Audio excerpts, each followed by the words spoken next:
So the next question is actually on emerging trends. So what are some of the emerging trends that will shape the future of workspace through technology as it continues to evolve? Let's not go to the AI piece yet, but really just trends in particular. So maybe Chris, you would like to start this conversation. Yeah, sure. I think one of the trends I've seen is, with the merging of AV and IT, as Tim has spoken a bit about, audio AV is trying to incorporate some of the best parts of IT, the IT managed service models, offsite monitoring, offsite rectification. And I think this is kind of shown, by a lot of manufacturers, starting to develop some of their own monitoring and control-based platforms, right? So a couple of years ago, this wasn't really possible, or very few manufacturers could do it. But today, a lot of manufacturers are actually investing in this software layer, right? So I think the principle is they want to know how stuff is working. They want to know preemptively when stuff is broken. And for the system integrator that implements this, we are able to manage our resources better and be able to get the rectification works done in a shorter amount of time, right? So needless to say, I think this kind of system adds value, right? Because ultimately, if you're looking about the workplace environment, reliability is a huge thing, right? Things should work well and they should work all the time, not some of the time. And for us, I think this really represents a new business model for the system integration companies that traditionally have only really done maintenance and break fixes, and we send people over to get stuff repaired, right? But with all these platforms, it allows us to add value, to be more preemptive, to be able to get data, right, across the organization, look at what's performing well, and base our future designs and opinions upon, this data so that we can improve together. So I think this eventually, based on my estimation, probably less than 30% of the projects that we do are fully remote monitorable. But I think this will continue to climb, as time progresses and people start to see the value of this. Yeah, I'm definitely seeing a similar trend. I remember talking to SIs about remote monitoring really 20 years ago, and they would all tell me, oh, that sounds great, but the customers are not ready. The customers are not ready. But I can guarantee now, I'm engaging a lot of end users directly, and they're more excited about the capability than sometimes the SIs that I talk to. So absolutely, the customers are ready, and that's one trend that I've noticed, right? There is a awareness of, it's not just a one-time purchase, it is the lifetime, the return on the investment, right? So there's an understanding of, yes, it is worthwhile to invest in technology that can be monitored, that can be easily maintained.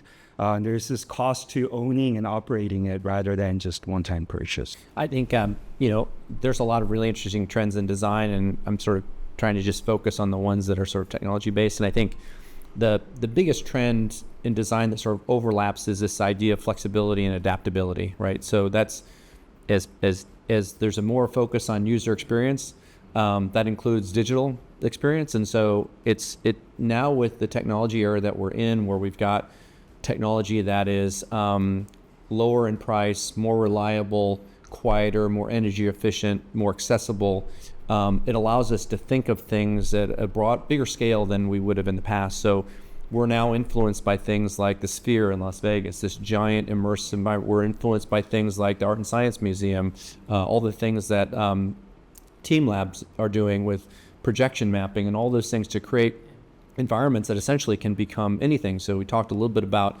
wellness rooms, but the fact is these immersive environments allow us to create single spaces that can adapt to multiple types of uses. So it's no longer the days of designing space with a dedicated use like a dining room, that sort of thing, are kind of going by the wayside. It's trying to find ways to adapt space for multiple use because we're trying to get more value out of the space that we have. Footprints are shrinking, but we want to get more value. So when you talk about adaptability and flexibility, technology plays a big role in that. What's more adaptable than digital technology? And additionally to that, the content management is becoming more intelligent and smarter. You're seeing things like generative content, using AI algorithms and data algorithms to create content, so you're not having to manage that as actively on the back end. And so all those things are leading to, again, a growth in the use of technology in ways that aren't just simply for meeting rooms anymore, but they're being used in ways to completely change the nature of environments. Yeah, the flexibility aspect, absolutely. Yeah, I think we've all touched on that. You know, Chris, you were mentioning it earlier, this rise of flexible spaces, and so have Tim. And yeah, from a real estate perspective, with my real estate hat on, working with the real estate guy in the room, yeah, that's absolutely essential, because we have gone through a downsizing or in a reshifting of markets. We are looking now for better utilization of those spaces. And the best way you can do that is through flexibility, versatile spaces.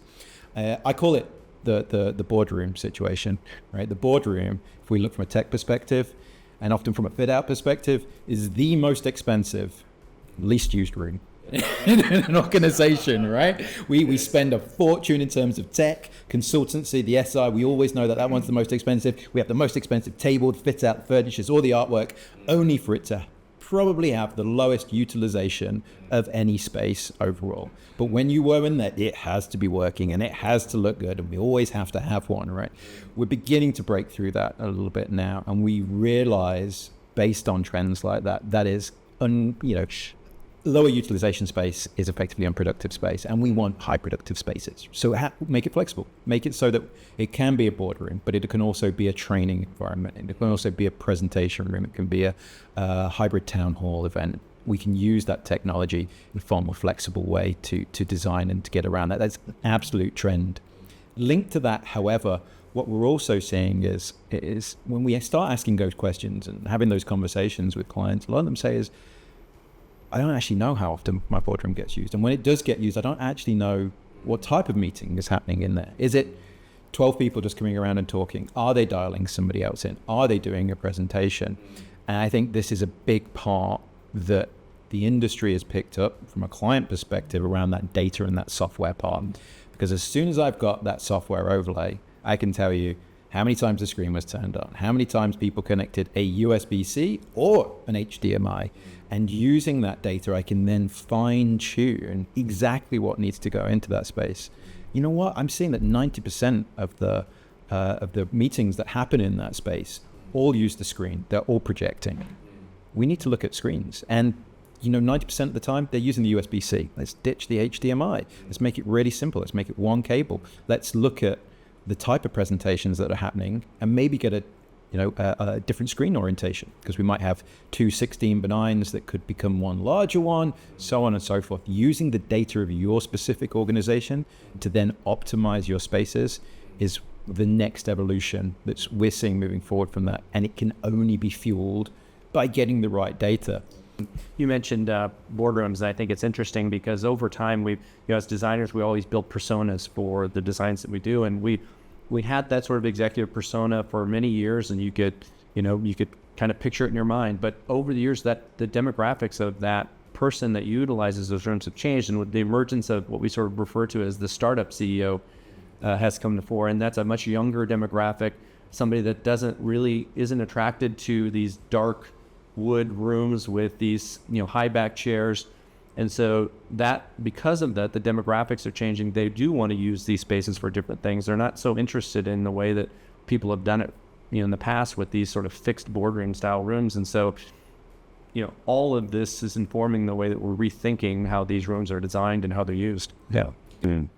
One trend that I'd like to discuss is how I'm seeing our industry has come full circle. I remember when I first started, it was more about our channel partners providing a design to the end users, and they were the experts, and no one really questioned their product choices and applications.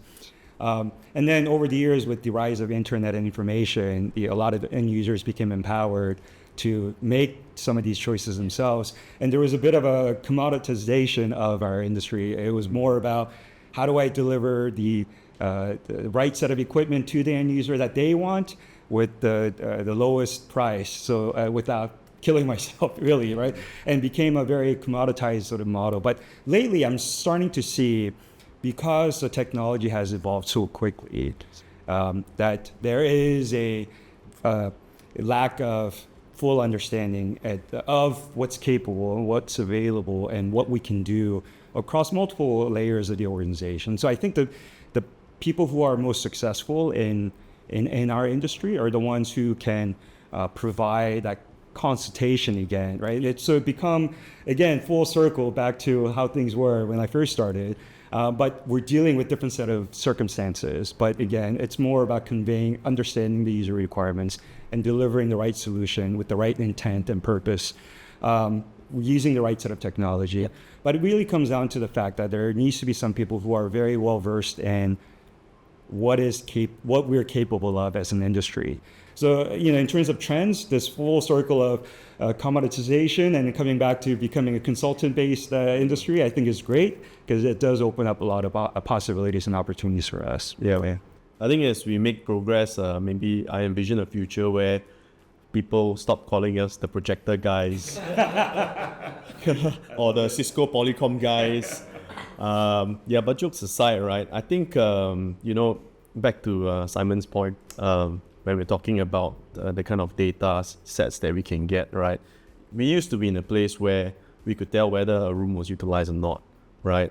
Obviously, the devil's in the details, right? So you have a boardroom and it's utilized, but it's utilized by like 2 or 3 people at a time, right? And sporadic parts of the day, right?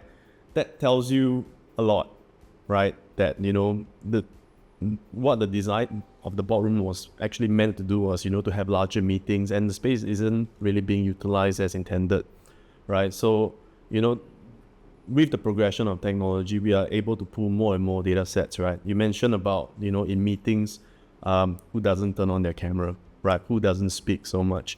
Now you can even check who doesn't attend your meetings, but just uses Copilot to get a summary of the meetings, right? I'm thinking you probably do that sometimes, Simon. But yeah, so I think it's good because we can see the progression of technology, right? I think COVID has really driven innovation in this area a lot, and you see a lot of the innovation in the last 3 years, right? Supersedes probably the innovation in the last 6 years preceding that, right? And that's really a good thing for us. The open plan workspace is still a trend that's continuing. It's not necessarily going to change, but the fact is, we do know that there's a need for privacy, right?